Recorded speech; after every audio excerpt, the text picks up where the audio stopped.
কাদের সিদ্দিকীর স্ত্রী নাসরিন সিদ্দিকী মারা গেছেন। এপ্রিল নয়, ডিসেম্বরে নির্বাচন চায় বিএনপি, বলছেন মির্জা ফখরুল। জানাবো 3 মাসের বিলম্বে কেন এত সংশয় বিএনপির। এবং সর্বশেষ জানাবো ফিলিস্তিন ইস্যুতে বাংলাদেশের পদাঙ্ক অনুসরণের আহ্বান রাষ্ট্রদূতের। শুনছিলেন সংবাদ শিরোনাম, এবারে বিস্তারিত। কাদের সিদ্দিকীর স্ত্রী নাসরিন সিদ্দিকী মারা গেছেন কৃষক শ্রমিক জনতা লীগের প্রতিষ্ঠাতা সভাপতি বঙ্গবীর কাদের সিদ্দিকীর স্ত্রী নাসরিন সিদ্দিকী। দিনগত রাতে রাজধানীর একটি বেসরকারি হাসপাতালে চিকিৎসাধীন অবস্থায় তিনি শেষ নিঃশ্বাস ত্যাগ করেছেন। মস্তিষ্কে রক্তক্ষরণজনিত কারণে অসুস্থ হয়ে হাসপাতালে ভর্তি ছিলেন তিনি। নাসরিন সিদ্দিকী কৃষক শ্রমিক জনতা লীগের কেন্দ্রীয় কমিটির সদস্য ছিলেন।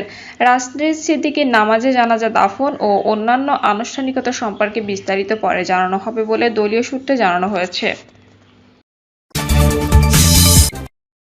এপ্রিল নয়, ডিসেম্বরে নির্বাচন চায় বিএনপি, বলছেন মির্জা ফখরুল। জাতীয় নির্বাচন 2026 সালের এপ্রিলে নয় বরং ডিসেম্বরে হওয়া উচিত বলে মন্তব্য করেছেন বিএনপি মহাসচিব মির্জা ফখরুল ইসলাম আলমগীর। তিনি আরও যোগ করেন, রোজার মাসে নির্বাচনী প্রচারণা চালানো কঠিন হবে। গতকাল রাতেই আমাদের স্থায়ী কমিটি এ বিষয়ে সিদ্ধান্ত নিয়ে তাদের মতামত জানিয়েছে। আমরা মনে করি ডিসেম্বরে নির্বাচন হওয়া সম্ভব এবং সেটাই জাতির জন্য সবচেয়ে উপযোগী হবে। প্রধান উপদেষ্টা অধ্যাপক মোহাম্মদ ইউনূসের 2026 সালের এপ্রিল মাসের প্রথম সপ্তাহে জাতীয় নির্বাচনের ঘোষণার বিষয়ে মির্জা ফখরুল বলেন, আমরা গতকালই আমাদের প্রতিক্রিয়া জানিয়েছি। আমাদের বরাবরই দাবি ছিল আমরা ডিসেম্বরের মধ্যে নির্বাচন চেয়েছিলাম। জনগণের প্রত্যাশা তাই ছিল, কিন্তু জনগণের প্রত্যাশা পূরণ হয়নি। 3 মাসের বিলম্বে কেন এত সংশয় বিএনপির। 2026 সালের এপ্রিলের প্রথমার্ধে জাতীয় সংসদ নির্বাচন আয়োজনের ব্যাপারে অন্তর্বর্তী সরকারের সিদ্ধান্ত নিয়ে সন্দেহ প্রকাশ করেছে বিএনপি। সরকার বলছে, এই সময় নির্বাচন হলে প্রয়োজনীয় প্রতিষ্ঠানগত সংস্কার শেষ করা সম্ভব হবে এবং সবার অংশগ্রহণে একটি গ্রহণযোগ্য নির্বাচন নিশ্চিত করা যাবে। কিন্তু বিএনপি বলছে, আগামী ডিসেম্বরের মধ্যে নির্বাচনই সবচেয়ে যুক্তিসঙ্গত হতো। তাদের দাবিকে উপেক্ষা করা হয়েছে। সরকারের পক্ষ থেকে এপ্রিলের তারিখ ঘোষণা অযৌক্তিক বলেও মনে করছে দলটি। এপ্রিলে নির্বাচনের সময় ঘোষণার ব্যাপারে সরকারের যুক্তি, সংস্কারগত কার্যক্রম সম্পন্ন করার পাশাপাশি বেশ কয়েকটি রাজনৈতিক দল ও সংগঠনের সময় সংক্রান্ত দাবিগুলোর একটা সমন্বয় হবে। এর মধ্যে সবচেয়ে গুরুত্বপূর্ণ হলো জুলাই সনদ ঘোষণার পরিকল্পনা। কেননা ছাত্র জনতার সম্মেলনে গঠিত জাতীয় নাগরিক পার্টি এ বিষয়ে বেশ জোর দিচ্ছে। জাতির উদ্দেশ্যে দেওয়া ভাষণে অন্তর্বর্তী সরকারের প্রধান উপদেষ্টা ডক্টর মোহাম্মদ ইউনূস বলেন, আমি আজ দেশবাসীর কাছে ঘোষণা করছি, আগামী জাতীয় নির্বাচন 2026 সালের এপ্রিলের প্রথমার্ধে যে কোনো একটি দিনে অনুষ্ঠিত হবে। এই ঘোষণার ভিত্তিতে নির্বাচন কমিশন উপযুক্ত সময়ে আপনাদের কাছে নির্বাচনের বিস্তারিত রোডম্যাপ প্রদান করবে। তিনি বলেন, এ সরকারের বড় দায়িত্ব হলো একটি পরিচ্ছন্ন, উৎসবমুখর, শান্তিপূর্ণ, বিপুলভাবে অংশগ্রহণের পরিবেশে একটি নির্বাচন অনুষ্ঠান করা, এমন একটি নির্বাচন আয়োজন করা যাতে করে দেশ ভবিষ্যতে নতুন সংকটে না পড়ে। এজন্য সবচেয়ে বেশি গুরুত্বপূর্ণ হলো প্রাতিষ্ঠানিক সংস্কার। যেই প্রতিষ্ঠানগুলো নির্বাচনের সঙ্গে সরাসরি জড়িত সেগুলো যদি সুশাসন নিশ্চিত করা না যায়, তাহলে ছাত্র জনতার সকল আত্মত্যাগ বিফলে যাবে। সংস্কার, বিচার ও নির্বাচন, এই 3টি ম্যান্ডেটের ভিত্তিতে আমরা দায়িত্ব গ্রহণ করেছিলাম। সে বিবেচনায় আগামী রোজার ঈদের মধ্যে সংস্কার ও বিচারের বিষয়ে আমরা একটি গ্রহণযোগ্য জায়গায় পৌঁছতে পারব বলে বিশ্বাস করি। বিচার, সংস্কার ও নির্বাচন সংক্রান্ত চলমান সংস্কার কার্যক্রম পর্যালোচনা করে এপ্রিলের প্রথমার্ধে নির্বাচনের তারিখ ঘোষণা করা হয়েছে বলে উল্লেখ করেন তিনি। ডক্টর ইউনূস জানান, আগামী বছর রোজার ঈদের পর নির্বাচনের সময় দেওয়ার সবচেয়ে বেশি সংখ্যক ভোটারকে নির্বাচন প্রক্রিয়ায় যুক্ত করা সম্ভব হবে।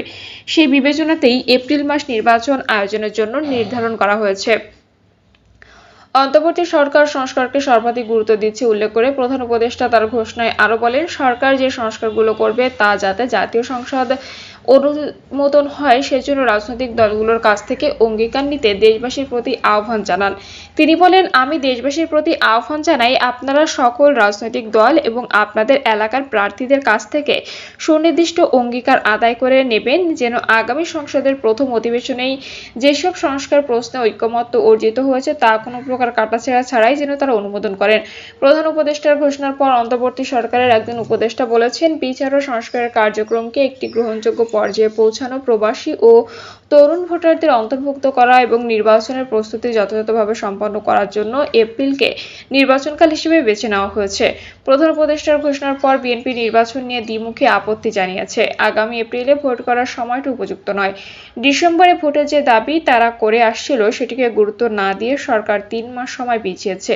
বিএনপির মতে এই 3 মাস খুব বেশি সময় না হলেও নির্বাচন আয়োজনের দিক থেকে এটি মোটেই অনুকূল সময় নয়, বরং এতে নির্বাচন আরও অনিশ্চিত হয়ে পড়বে।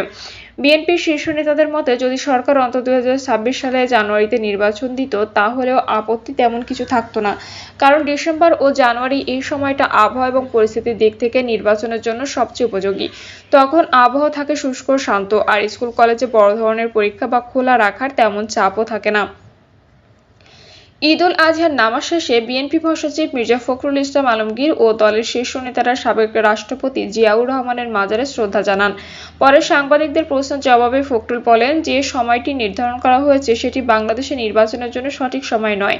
এ সময় প্রচণ্ড গরম, ঝড় বৃষ্টি হওয়ার আশঙ্কা থাকবে। এছাড়া এপ্রিল মাস রোজার পরপরই এবং পাবলিক পরীক্ষার কারণেও অনুপযোগী। আমাদের মনে হয় না সময়টা খুব চিন্তা করে দেওয়া হয়েছে।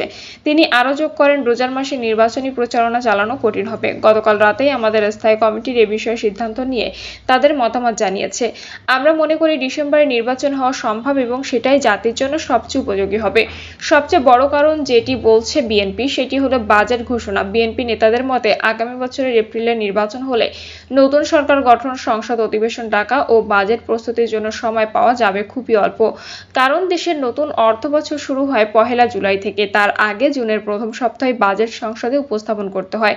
কিন্তু এপ্রিলে নির্বাচন হলে নতুন সরকার বাজেটের বিশাল প্রস্তুতি নেওয়ার পর্যাপ্ত সময় পাবে না। 1 মাসের মধ্যে বাজেটের মতো গুরুত্বপূর্ণ কাজ সম্পন্ন করা বাস্তবসম্মত নয় বলেই তারা মনে করছেন। তাই তারা এই সময়টিকে নির্বাচন আয়োজনের জন্য যুক্তিসঙ্গত মনে করছেন না। নেতারা এও অভিযোগ করেছেন, এতদিন প্রধান উপদেষ্টা ডিসেম্বর থেকে জুনের মধ্যে নির্বাচন আয়োজনের কথা বললেও শেষ পর্যন্ত যে সময় ঠিক করা হয়েছে তা পক্ষপাতমূলক অবস্থান নেওয়া শামিল। সমমনা দলগুলো সহ বিএনপি ডিসেম্বরে নির্বাচনের পক্ষে, সেই হিসেবেই তারা রোডম্যাপ চেয়ে আসছিল। সরকার যদিও জুন থেকে সরে এসেছে, তবু তাদের দাবি উপেক্ষা করা হয়েছে। তাছাড়া সরকার জামায়াত ও এনসিপির প্রতি আলাদা মনোভাব দেখাচ্ছে।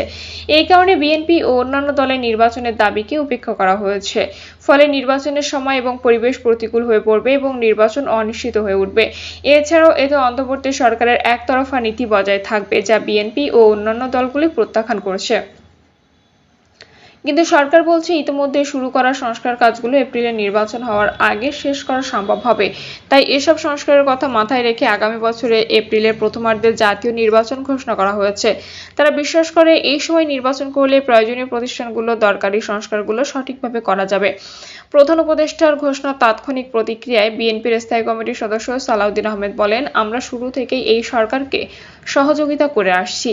বিএনপি ও সমমনা দলগুলো দেশের সার্বিক পরিস্থিতি বিবেচনা করেই ডিসেম্বরের কথা বলেছিল। আমরা এখনো বলছি ডিসেম্বরে নির্বাচনের জন্য উপযুক্ত সময়। বিএনপির প্রতি কেন যেন সরকার বিমাতাসুলভ আচরণ করছে। নতুন সৃষ্ট দল এবং অন্য আরেকটি দলের প্রতি তাদের আলাদা দৃষ্টিভঙ্গি।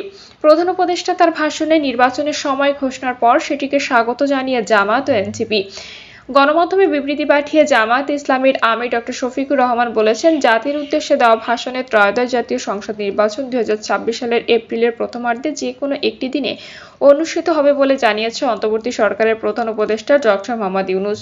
প্রধান উপদেষ্টার ঘোষণায় জাতি আশ্বস্ত হয়েছে। প্রধান উপদেষ্টার ঘোষণার প্রতিক্রিয়ায় এনসিপি বলেছে, ঘোষিত সময়ের মধ্যে যদি জুলাই সনদ, জুলাই ঘোষণাপত্র ও গৃহীত সংস্কার বাস্তবায়নে কার্যকর পদক্ষেপ নেওয়া হয় তাহলে ওই সময় নির্বাচন আয়োজনের বিষয়ে তাদের কোনো আপত্তি নেই। এনসিপির সদস্য সচিব আক্তার হোসেন বলেন, আমরা প্রত্যাশা করেছিলাম জুলাই সনদ ও জুলাই ঘোষণাপত্রের আনুষ্ঠানিকতা শেষে নির্বাচনের সময়সীমা নিয়ে সুনির্দিষ্ট বক্তব্য আসবে। তারপরে যদি ঘোষিত সময়সীমার মধ্যে এসব বাস্তবায়নে কার্যকর পদক্ষেপ নেওয়া হয় তাহলে আমাদের কোনো আপত্তি নেই। জামায়াত এনসিপি অন্তর্বর্তী সরকার প্রধানের ঘোষণাকে স্বাগত জানালেও বিএনপির সঙ্গে যুগপৎ আন্দোলনে থাকা বিভিন্ন দলের নেতারা জানিয়েছেন মিশ্র প্রতিক্রিয়া। নাগরিক ঐক্যের সভাপতি মাহমুদুর রহমান মান্না বলেছেন, তারিখ ঘোষণা হওয়ার একটা অনিশ্চয়তা কেটেছে। এটা ভালো, কিন্তু প্রশ্ন হলো নির্বাচন যদি ডিসেম্বরে হতো তাহলে অসুবিধাটা কোথায় ছিল? আমাদের মতো অনেক দল সেই সময়টাই বেশি উপযুক্ত মনে হয়েছিল। সহিংসতি আন্দোলনের প্রধান সমন্বয়কারী জোনায়েদ সাকি বলেন, বিচার সংস্কার ও নির্বাচন নিয়ে সরকারের সুস্পষ্ট পরিকল্পনা ঘোষণা করা দরকার। এই তিনটি বিষয়ে সুনির্দিষ্ট রোডম্যাপের প্রয়োজনীয়তার কথা সাম্প্রতিক সময়ে রাজনৈতিক দলগুলোর কাছ থেকে বারবার বলা হয়েছে। প্রধান উপদেষ্টার ভাষণে এই প্রতিফলন ছিল, সেটা ইতিবাচক। প্রিয় দর্শক, এই ছিল এখনকার সর্বশেষ সংবাদ। আপডেট সব সংবাদ পেতে চ্যানেলটি সাবস্ক্রাইব করে বেল আইকনটি ক্লিক করে রাখুন।